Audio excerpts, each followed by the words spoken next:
నమస్తే సార్. ఎవరు నువ్వు? మీ అమ్మాయి వగలమారి భావన ప్రేమించింది నేనే సార్. ఓహో, నెయ్యి పేరేంద్రా? So sir. చూడ చూడ ఏంద్రా? అదే సార్ మా నాన్న పేరు. మీ అమ్మ పేరేందా? So sir. నీ సోదేంద్రా?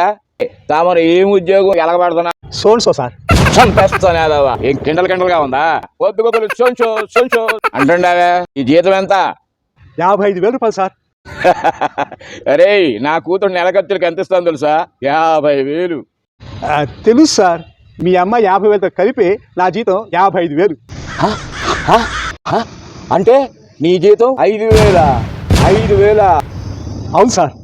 రేయ్ రేయ్, వీడి మీద కుక్కలాగా కుక్కలా? అది బాబాయ్. వీటికి నా కూతురు కావాలంట.